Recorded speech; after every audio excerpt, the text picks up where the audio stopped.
Hey guys, welcome back to the vlog, and on today's video, I'm going to talk to you guys a little bit about whether or not you need Shimano Dura Ace or SRAM Red to race. Quite simply, the answer to that question is no, you don't. I've actually gotten this question a few times before from guys who said, I've got a bike that's got Shimano 105, or I've got Shimano Sora, or they've got some other lower end component group, and they want to know, hey, can I race on this group? I don't think I can race because I don't have Dura Ace, or I don't have SRAM Red. And guys, I really don't know any other way to say this other than it is, in my opinion, largely it's a big marketing. It's a big marketing. It's a big marketing hype, basically. You look at the pro racers. They're all on, Campagnolo Super Record, or Dura Ace Di2, or SRAM ETAP, or SRAM Red. And you know what, guys? I do have a couple of bikes that have Dura. In fact, the bike behind me has Dura Ace. This is my Kestrel RT800, has Dura Ace. But I didn't buy I bought this bike because of the great deal. I got this bike here, full carbon fiber frame, Kestrel RT800, carbon handlebars, carbon seat posts. Pretty much the whole bike is carbon. Came with, at the time, the highest end Shimano Dura Ace mechanical group. Bought the whole bike for $2,500. So yeah, I got a steal on this bike. Okay, so to me, it was a no-brainer to buy this bike. But do you need Shimano Dura Ace to race? Absolutely not. Do you need Shimano Dura Ace to be competitive in your local group ride? Absolutely not. Nobody is getting dropped because they're riding, Shimano 105. I've got a bike with Shimano 105, and I can go just as fast on that bike as I can go on this RT800.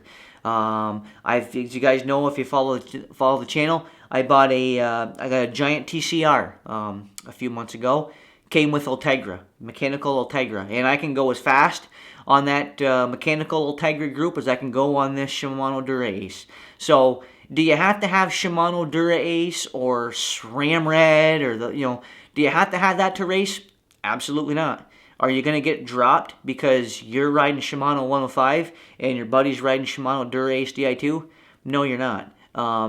Most of that stuff, guys, is marketing. You see that on the pro bikes and the pro pelotons because Shimano, Campagnolo, SRAM, they want to sell those Gruppos, and I don't blame them. They want to make money. They're companies that are out there to make money. They want to make money, so the higher end pros who people look up to and stuff are going to be riding that Shimano Dura Ace. And does it give them some benefit? Is there a benefit to riding Dura Ace over a 105? Yeah, I guess there probably is. Is the difference in performance enough to justify the price tag? No, not in my opinion, it's not. Like I said, this bike's got Dura Ace, but I paid less for this bike with Dura Ace than I paid for my bikes with Ultegra. So if you can find the right deal, if you find an awesome deal and can get Dura Ace for it, that's awesome. That's a major win. You're basically killing two birds with one stone there. But do you specifically have to go out and buy a Dura Ace grouped bike or a SRAM Red equipped bike to race? Absolutely not. And do you have to have that stuff to be competitive? Absolutely not. It's not needed. If you want to have that stuff, awesome. If you can afford it, great. Because I've got a couple of bikes. I've got one bike here with Dura Ace, and the first bike I ever bought did have the SRAM Red component group. But again, got both of those bikes for $2,500, each. Really, I almost had to buy the things. I could buy them and sell them. I could sell them today for probably more than that. So I got tremendous deals on those bikes. But finding a bike specced out with Dura Ace and SRAM Red component groups for $2,500 is a rare find. So, but I bought those bikes because of the great deal I got on them. Okay, and as far as shifting performance is concerned, like I said, guys, I've been training on my Shimano 105 Talon all winter, and that bike shifts just as well as this bike does with the Dura Ace, or it shifts just as well as my SRAM Red. As long as your components are tuned up good and they're shifting properly, like I said, don't get caught up in, oh, I don't have Shimano Dura-Ace, or I don't have SRAM Red E-Tap. You know, it doesn't matter. I mean, like I said, if you can afford the stuff, awesome. You know, it's great. But do you need that to race or to be competitive or to be a strong bike rider? Absolutely not. I did a video a while ago talking about how you need to ride upgrades, not buy upgrades. And that applies, guys. That is 100% the truth. You know, focusing on your abilities on the bike and focusing on improving your abilities on the bike is going to get you leaps and bounds more progress and more gonna get more is gonna make more way for you in terms of gains than swapping out for the latest Shimano Dura Ace Grupo.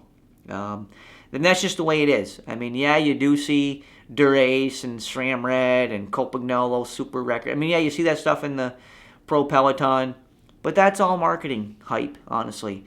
If you gave Nairo Quintana, you know, Campagnolo Chorus, if you swap Campagnolo Chorus and put that group on his bike, and as opposed to the, you know, Super Record or the Super Record EPS, whatever he's riding now, if he swapped out his components to the lower end Campagnolo stuff, he would be climbing just as fast as he does on the high end stuff, and he'd be winning just as many races. Same thing with Chris Froome and all those big hitters out there. If they had, you know, the lower spec component groups in their bikes, they'd still be winning these races. So it's not about the components.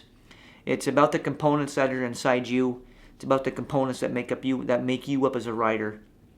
Those are the components you want to focus on.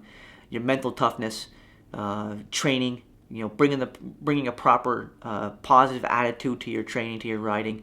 That's where you're going to get the benefits.